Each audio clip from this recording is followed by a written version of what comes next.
오늘은 이 눈물의 선지자 예레미야라고 하는 주제로 말씀을 전하겠습니다.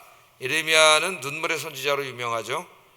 자기 민족 조국을 끌어안고 하나님 앞에 울었던 선지자가 눈물의 선지자입니다. 자, 예루살렘 거민들, 제가 그렇게 말할 때도 있고, 오늘은 이제 예루살렘 거민들이라고 말하고 있어요. 또 이스라엘이라고 말할 때도 있고, 다 같은 의미라 했습니다. 이미 북이스라엘은 망했죠, 예레미야 시대에는. 근데 제가 이스라엘, 또 예레미야에도 이스라엘 그렇게 얘기할 때는 언약의 용어예요. 하나님께서 이스라엘 백성들을 택하시고 하나님의 백성으로 삼으셨잖아요. 그래서 남유다도 이스라엘이라고 합니다. 그러니까 이스라엘 중에 남유다만 남은 거죠. 근데 또 이제 그 지역성을 강조할 때는 유다와 예루살렘이라고 얘기도 하기 때문에 제가 뭐 이스라엘이라고 하든 예루살렘 거민이라고 하든 다 같은 하나님의 언약 백성을 말하는 겁니다. 그렇게 이해를 하시면 되겠어요. 이제 남유다 이야기인데요. 예루살렘 거민들이 죄를 지을 때에 하나님이 그들을 즉시로 심판하지 않으셨습니다. 만일 그렇게 했다면은 뭐 이스라엘은 존재하지 않을 것이고 이 땅에 존재할 인간은 없겠죠. 하나님은 이스라엘의 죄를 지을 때마다 예레미야와 같은 선지자를 보내셔서 계속해서 메시지를 전했습니다. 이게 뭐냐면은 회개하고 하나님께로 돌아오라는 메시지예요. 회개하고 하나님께로 돌아와. 우리 인류가 죄 짓고 타락한 다음에 하나님으로부터 계속 멀어져 가죠. 창세기 1장부터 읽으면은 아담과 하와가 타락한 다음에 에덴 동산에서 쫓겨나 가지고 11장까지 읽어보면 계속 동쪽으로 갑니다. 동쪽으로 계속 가서 이제 그 시날 평지까지 가가지고 거기서 바벨탑을 쌓게 되지 않습니까? 이게 뭐냐면 인간이 타락한 다음에 하나님으로부터 계속 멀어져 가고 있는 모습을 보여주고 있는 거예요. 근데 그 중에서 하나님 이제 아브라함을 택하시고 그 후손들로 언약 백성을 삼으셔서 그들을 통해서 이제 세계 열방을 구원하려고 하는 계획을 세우셨는데 그 하나님의 언약 백성들이 또 죄를 짓고 계속 아담처럼 하나님으로부터 멀어져 가고 있는 거죠 지금. 그래서 하나님께서는 그때마다 선지자를 보내셔가지고 돌아오라고 말씀합니다. 회개하고 돌아와라. 하나님께로 돌아와라. 그 먼 길로 하나님을 떠나서 멀리 가면은 결국 죽음이에요. 멸망의 길로 가는 겁니다. 그것도 모르고 어리석은 사람들이 계속 끌려가고 있어요.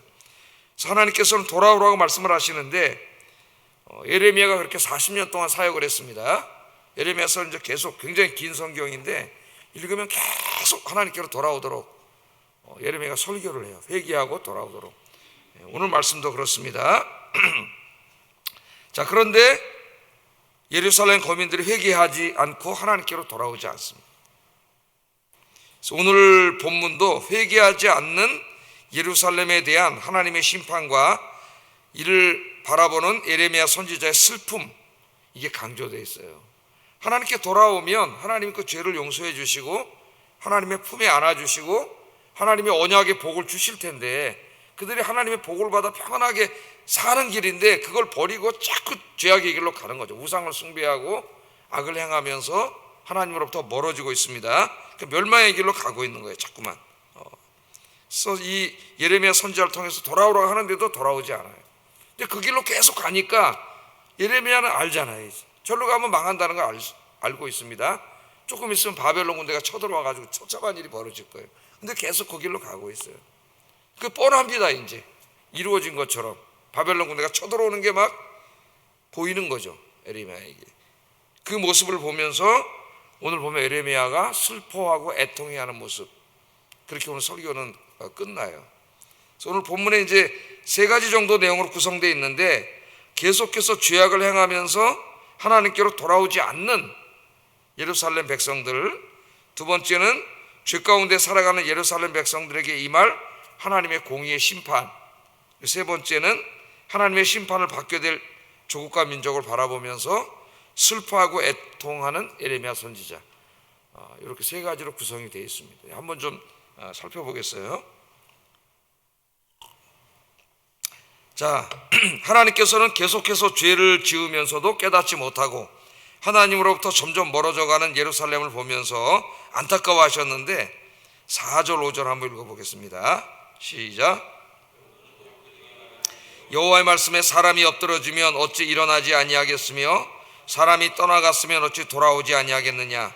이 예루살렘 백성이 나를 떠나 물러가면 어찌미냐. 그들이 거짓을 고집하고 돌아오기를 거절하는도다. 하나님께로 돌아오기를 어떻게 해요? 거절하는도다. 그렇게 말하고 있습니다. 자, 하나님이 여기 참 기가 막힌 말씀을 하시는데, 사람이 가다가 넘어졌어요. 콱 넘어졌다고 생각, 엎드려졌어요.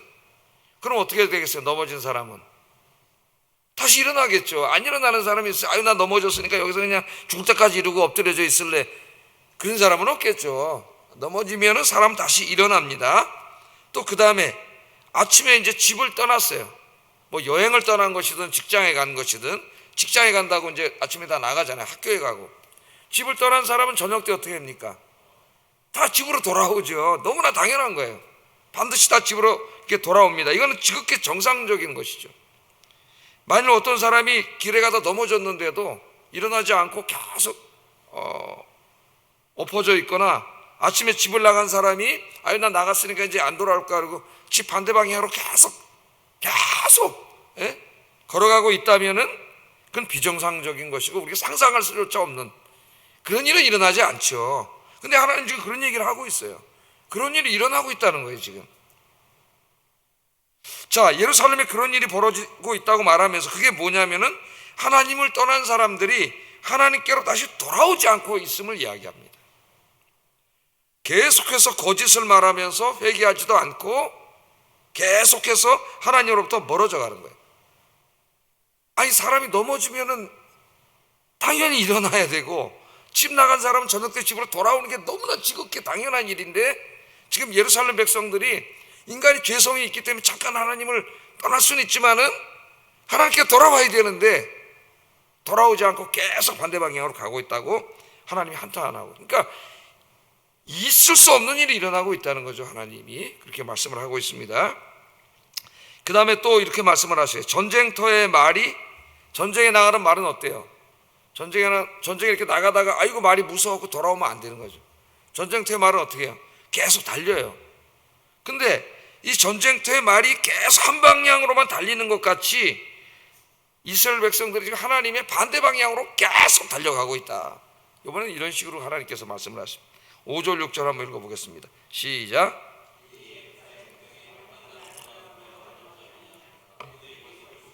돌아오기를 거절하는도다. 내가 귀를 기울여 들은즉 그들이 정직을 말하지 아니하며 그들의 악을 뉘우쳐 내가 행한 것이 무엇인고 말하는 자가 없고 전쟁터로 향하 달리는 말같이 각각 그 길로 행하도다. 그렇게 말을 하고 있는 거예요. 그러니까 전쟁터에 있는 말이 계속 싸우러 나가는 것처럼 계속 반대 방향으로 가는 거예요. 방향을 돌려서 하나님께로 돌아와야 살 길이 열리고 복을 받는데 그 끝이 낭떨어지잖아요. 근데 계속 한 방향으로만 가고 돌아오질 않아. 그런 태세를 지금 하나님께서 여러 가지 비유를 통해서 말씀하고 있습니다. 그 다음에도 또 하나님이 한탄하시는 말씀인데, 자, 새 이야기랍니다. 새들 이야기를 하세요. 그 다음에 학, 산비둘기, 제비, 두루미 이런 새들에 대해서 얘기를 하시는데, 요새 우리나라도 이제 한강이 뭐 아직까지 그렇게 깨끗하지는 않지만 그래도 저쪽 중앙은 깨끗하다 그래요. 철만 되면은 철새들이 날라옵니다. 엄청나게 날아와요. 깜짝 놀랐어요. 어떨 때 이렇게 창문 내다보고 있다가 그 강가에 새까맣게 새들이 앉아 있고, 그 밤섬 거기에는 진짜 두루미인가 그 뭐라 그러는지 모르겠는데 그 새들이 몇백 마리가 가서 앉아 있어요. 철새들이. 우리 교회도 여름만 되면은 누가 찾아와요? 강남 갔던 제비가 찾아와요. 이거 참 너무 신기해요. 그걸 어떻게 안 잊어먹고 찾아와가지고 싹 거기다 또 집을 줘가지고 하여튼 제 차 위에다가 막 똥도 많이 싸놓고 그런데 제비들이 거기 찾아와서 새끼를 거기다 가지고 집사님 또 떨어질까봐 이렇게 받침대를 대줘가지고 새끼를 하고 있잖아요. 근데 오늘 하나님이 그 말씀을 하세요. 거기에서 교훈을 얻으라고 뭐라 그러세요? 야, 학이나 산비둘기나 제비나 두루미는 본능적으로 그들이 떠날 때와 돌아올 때를 안다는 거예요. 예? 그래서 때가 되면은 어떻게 돼요? 돌아올 때를 알고 그 날을 꼭 지키고 돌아오지. 제비가 겨울에 오는 거 봤습니까, 여러분? 아이다, 싫어, 난 겨울에 갈 거야. 그러고 오면 다 얼어 죽는 거죠. 그러니까 하나님 무슨 말씀 하시는 거예요? 이 새들도, 한낱 미물에 불과한 새들도 하나님이 만드신 자연의 법칙을 알고 지킨다는 거예요. 예? 가을에 오는 철새는 가을에 오고 여름에 오는 철새는 여름에 오고 그 본능적으로 순종을 한다는 겁니다. 그런데 이스라엘은 하나님의 형상으로 지음을 받았음에도 하나님의 법을 알지도 못하고 지키지도 못하고 있다고 하나님이 산탄하고 계십니다. 그러니까 참 기가 막힌 거죠. 한낱 미물이 새도 하나님이 만드신 자연 법칙, 예? 그 자연 법칙, 그 때를 알고 자기가 가야 될 때와 떠나야 될 때를 알아서 다 본능적으로 움직이는데, 이 하나님의 형상으로 지음받았다는 이 사람들이 그냥 고작 자연 법칙 정도가 아니라 하나님이 주신 이 율법의 말씀이잖아요. 주셨잖아요. 이 말씀을 주셨는데 그걸 알지도 못하고 지키지도 않는다는 거예요. 새만도 못한 거죠. 한낱 미물만도 못한 인간들. 그 하나님의 말씀을 여러분 잘 아십니까? 성경 66권의 말씀을 열심히 읽고 묵상하고 설교를 듣고 공부하고 잘 알고 계십니까? 네? 우리 신학을 하는 우리 목회자들도 마찬가지죠. 성경을 연구하고 성경 말씀을 잘 알고 있는가? 진짜 신학적으로. 네? 알지도 못하고 지키지도 않아. 새만도 못한 그런 인간의 모습을 하나님이 안타까워하고 책망하고 있습니다. 자, 이렇게 하나님의 말씀을 알지도 못한다고 예레미야를 통해서 책망을 하니까 여기 항의하는 사람들이 있었어요. 항의하는 사람. 하나님 말씀 우리가 알지도 못한다고? 무슨 소리 하는 거야 저놈이? 예? 우리 하나님 말씀을 받았고 하나님 말씀을 잘 알고 있다고 얘기하는 사람들이 있었어요. 오늘 본문에 보면은 지혜자들, 서기관들을 말하는데 또 제사장들과 선지자들을 이야기하고 있습니다. 특별히 오늘 이 지혜자들에 대해서 말하는데 서기관들이죠. 하나님의 율법을 필사하고 해석하고 가르치는 사람, 지금으로 말하면 신학교 교수 같은 사람들이에요. 그 사람들한테 선지자가 예레미야가 나타나서 하나님 말씀을 알지도 못한다. 새들은 그 자연 법칙을 아는데 하나님 말씀도 알지 못한다. 그게 무슨 말씀을 하는 게 우리가 이 성경 전문가인데 그러는 거죠. 자, 그랬더니 8절 9절에 이렇게 말씀을 한번 읽어보겠습니다. 시작.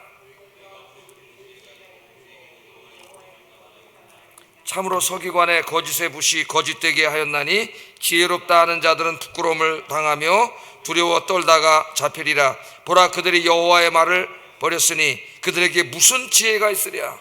자기들이 성경을 알고 있다 그러고 성경을 받았다 그러고 그런 사람들에게 하나님 예레미야를 보내 두 가지를 책망하셔요. 오늘 첫째는 뭐라 그래요?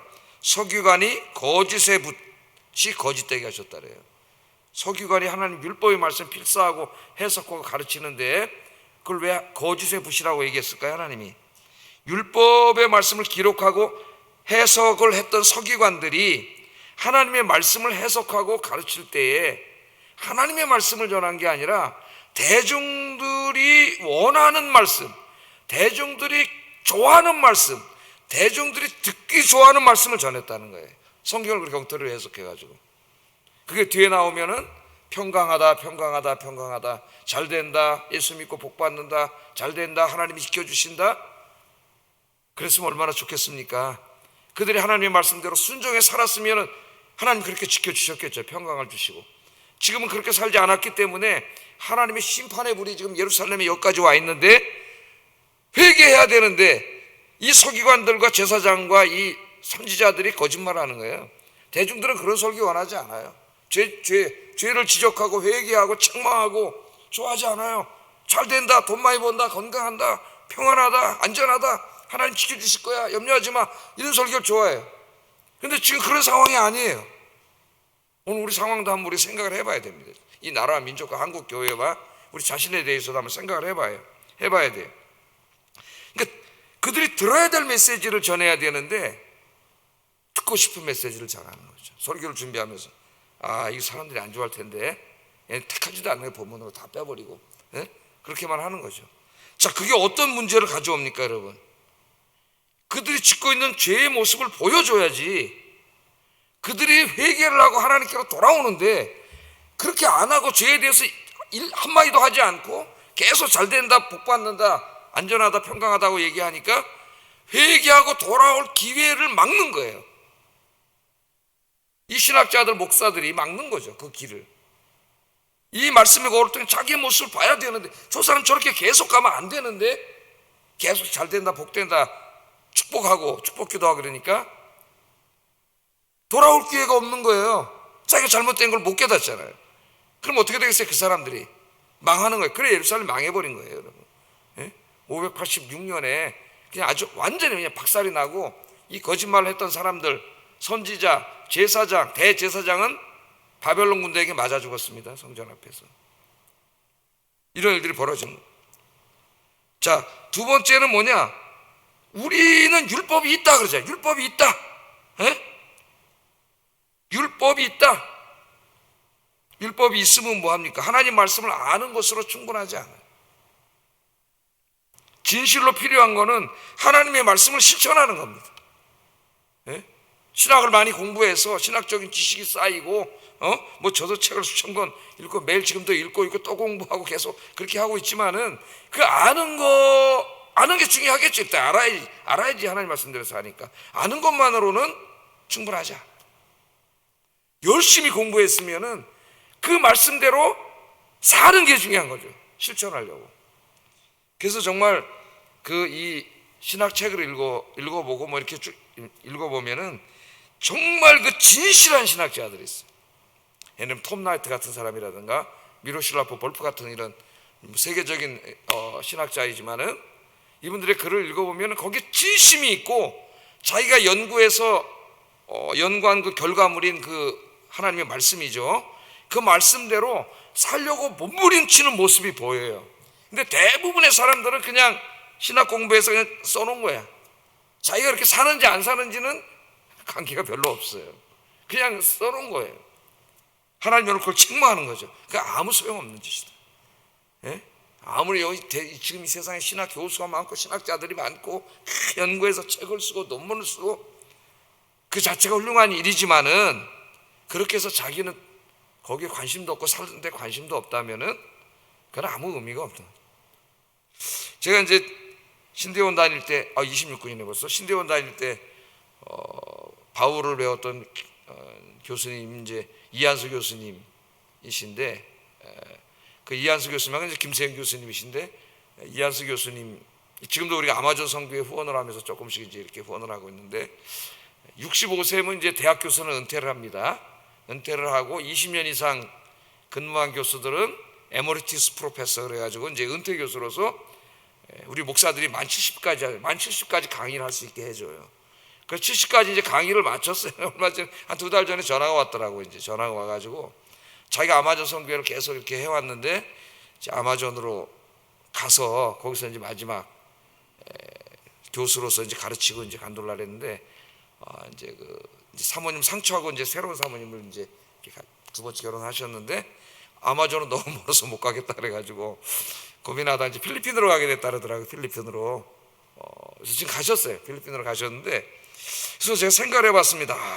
이분이 진짜 그 입술로만 바울을 가르친 사람이 아니고 정말 자기가 가르친 대로 바울처럼 사는구나. 70이 넘어서 이제 좀 뭐 연금도 나오고 그러니까 20년 이상 있으니 학교에서 이제 연금도 나오고 뭐 이렇게 이제 충분히 살 수가 있는데, 또 필리핀에 가가지고 마지막에 이제 하나님 주신 건강하니까 그 바울을 가르치다가 이제 그 신학교에서 가려고. 얼마나 불편하겠어요. 여기 좋은 집도 있고 그런데 가는 걸 보고, 야, 이게 참 목자다. 근데 우리가 후원하고 있는, 또 우리 이여전도에서 후원하고 있는 우리 신성자 선교사님도 65세 마치고 이제 결혼도 안 하시고 혼자 연약하고 조금 하시잖아요.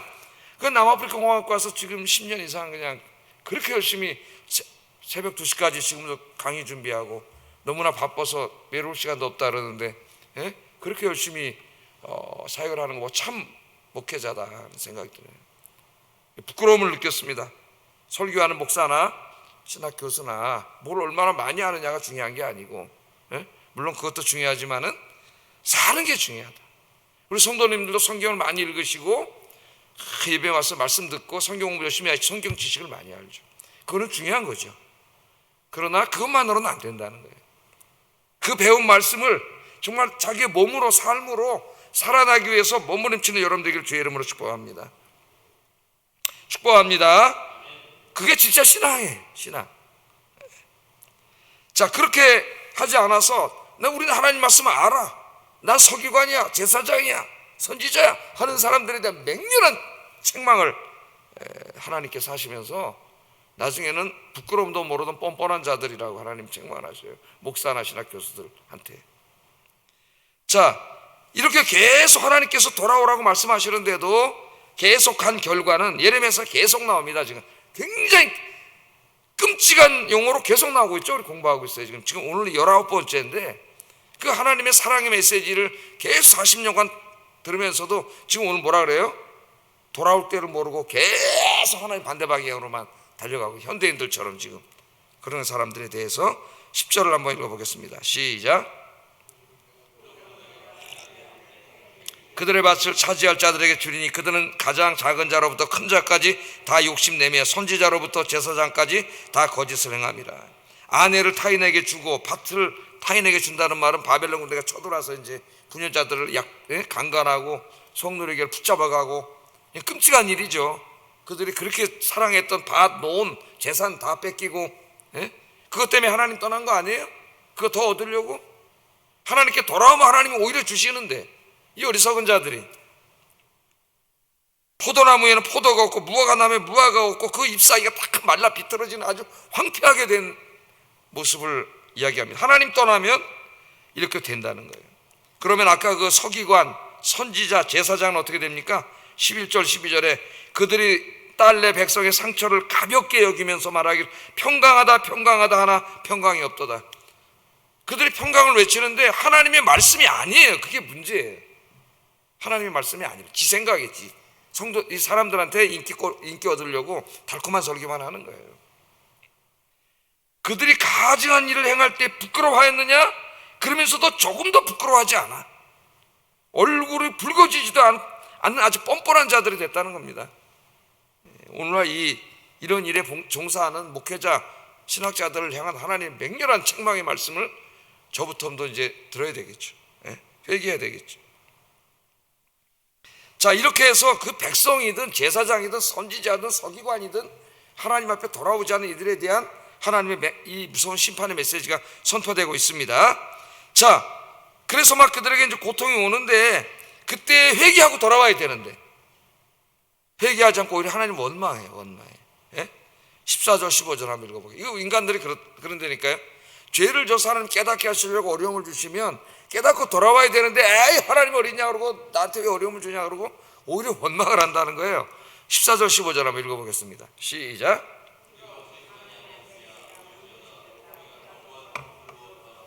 거기에서 멸망하자. 우리가 여호와께 범죄하였으므로 우리 하나님 여호와께서 우리를 멸하시며 우리에게 독한 물을 마시게 하심이니라. 우리가 평강을 바라나 좋은 것이 없으며 고침을 입을 때를 바라나 놀라운 뿐이로다.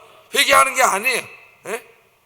하나님이 우리에게 어떻게 이렇게 할 수 있느냐? 뭘 우리에게 이렇게 어떻게 할 수가 있어? 자기들이 죄진 걸 생각을 해야죠. 회개를 하지 않고 하나님을 원망해. 왜 이렇게 망하게 됐습니까? 이스라엘이 결국 586년에 이제 다 망하게 되는데 정치를 잘못해서 외교를 잘못해서 국방을 튼튼히 하지 못해서 예레미야는 그런 데 관심이 없어요. 왜 예루살렘이 망했느냐? 그들이 계속해서 죄를 지으면서도 회개하고 하나님께로 돌아오지 않았기 때문입니다. 핵심이에요. 우리 인간이 연약해서 누구나가 죄를 지을 수가 있죠. 죄를 지으면 안 되지만은 그때마다 깨닫고 하나님께로 돌아오는 게 중요해요.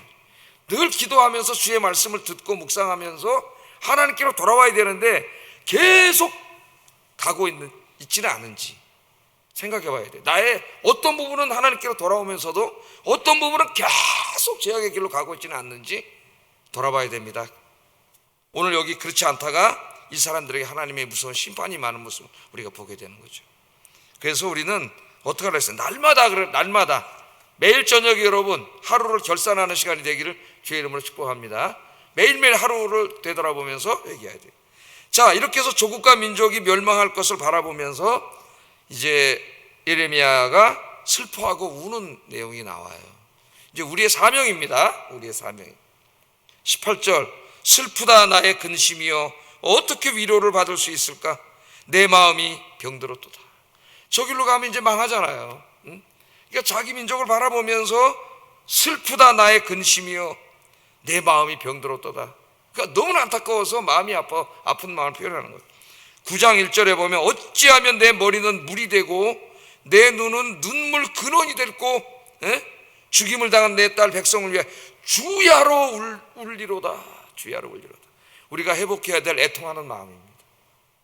하나님 떠나서 멀리 가고 있는 사람들, 교회 안에도 있을 수 있고 내 가족에도 있을 수 있고 또 이 바깥에는 다 하나님 떠나서 멀리 떠나는 사람들을 향한 이 안타까운 마음으로 예레미야가 울고 있어요. 그래서 어떤 권사님이 제가 오래전에 읽은 글인데 그런 글을 읽은 적이 있습니다. 하나님, 올해는 제가 대한민국의 예레미야가 되겠습니다. 그럼 무슨 사명을 감당하겠다는, 이 나라와 민족과 교회를 끌어안고 울면서 기도하겠다는 거예요. 예레미야처럼.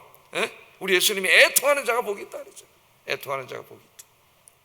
이 예레미야의 사명이 저와 여러분의 사명인데 이 사명을 잘 감당하시기를 주의 이름으로 축복합니다. 19절 22절에는 그때에 여호와께서 시온에 계시지 아니한가, 그의 왕이 그 가운데 계시지 아니한, 시온성 예루살렘 성에 하나님 계시오. 그런데 바벨론 군들이 쳐들어와서 막 다 불지르고 약탈하고 죽이고 강간하는데 하나님 지켜주시지 않으세요. 예레미야가 말하는 거예요. 여기는 하나님이 계신데, 하나님 우리의 왕이신데 하나님 지켜주지 않으세요. 왜? 그 심판하시는 분이 하나님이세요. 하나님. 우리의 상태가 그런 영적인 지경이 그런 지경이 돼서는 안 돼요. 그래서 예레미야가 마음이 아프고 우는데, 여기 보면은 울고 마음이 아픈 게 우리가 예레미야라고 이제 얘기하니까 아는 거지만은 사실 주어가 없어요. 누가 지금 이렇게 슬퍼하고 마음 아파하는지 그 첫 번째 마음이 하나님이세요. 하나님. 사랑하는 자식을 올바로 돌아오기 위해서 종아리를 때리고 있는 엄마의 마음입니다. 하나님의 마음이. 하나님이 우시는 거예요. 지금 하나님이 슬퍼하고 우시는, 저 사랑하는 자식들이 하나님 품에 돌아와서 말씀대로 잘 하나님 섬기고 살면 하나님 주실 게 이렇게 준비하고 있는데 자꾸 죄악의 길로, 우상의 길로 가니까 돌아오라고 하나님이 때리시는데 그 하나님의 마음이 아픈 거죠. 아픈 거예요. 저 이방 땅에 가도 의사가 있고 좀 나오잖아요. 치료약이 있는데 예루살렘에 의사도 없고 치료약도 없어요. 하나님 그렇게 내버려 두시는 거예요. 내버려 두시는 거예요. 600년 후에 이 예레미야를 통하여 그 슬프고 안타까운 마음을 이야기하셨던 하나님께서 예레미야 이후에 600년 후에 인간의 몸으로 이 땅에 오십니다. 이 세상을 구원하시기 위해서. 그대로 내버려 두면 다 멸망당해 죽잖아요. 그분이 바로 예수님이세요. 그 예수님께서 오셔서 똑같이 예루살렘 성을 보고 우셨습니다. 누가복음 19장 4절 한번 읽어보겠습니다. 43절 44절 시작.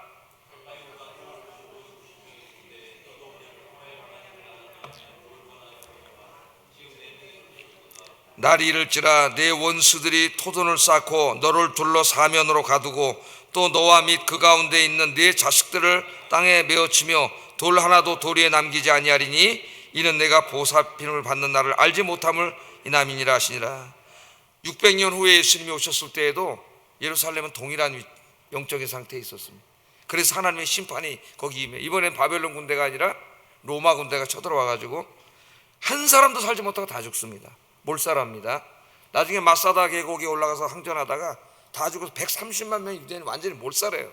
여기서 그 사실을 보는 거. 예수님까지 보내셔서 하나님이신 그분이 인간의 몸을 입고 오셔서 예레미야처럼 그렇게 안타깝게 설교하시고 회개하라고 했는데도 끝까지 회개하지 않는 그 예루살렘에 완고한 사람들에게 로마 군단을 보내. 예레미야 때는 바벨론 군대가 왔지만 로마 군대가 와서 다 멸망하는 모습이, 그것을 보면서 가까이 오사 성을 보시고 우셨다 그랬어요. 600년 전에 예레미야를 통해 우셨던 하나님이 이제는 이 땅에 오셔서 우시는 거죠. 지금도 하나님은 울고 계셔요. 돌아오지 않는 우리들을 바라보시면서. 왜? 그 길로 계속 가면 망하는 길이기 때문에 우리 예수님이 애통하는 자가 복이 있다 그랬습니다. 먼저는 자기의 자신의 죄를 위해서 애통할 줄 알아야 되고, 자기 가정을 위해서 애통할 줄 알아야 되고, 나라와 민족과 특별히 이 교회 바깥에 나가면 저기 1400세대 이상의 사람들이 새로 이사 왔는데 저들을 끌어안고 애통하는 저와 여러분 되기를 주의 이름으로 축복합니다. 기도하겠습니다. 두 가지를 기도합니다. 날마다 기도하며 말씀을 묵상하며 말씀의 거울에 자신을 비추어 보고 말씀대로 살지 못한 죄를 매일 회개하고 매일 하나님께로 돌아가게 하소서. 매일 돌아가야 돼요, 하나님 앞에. 두 번째, 나와 가족의 죄를 끌어안고 애통하게 하시고 교회와 성도들과 나라와 민족의 죄를 끌어안고 예레미야처럼 슬퍼하며 애통하게 하소서. 하나님, 올 한 해는 내가 이 사명을 감당하겠습니다.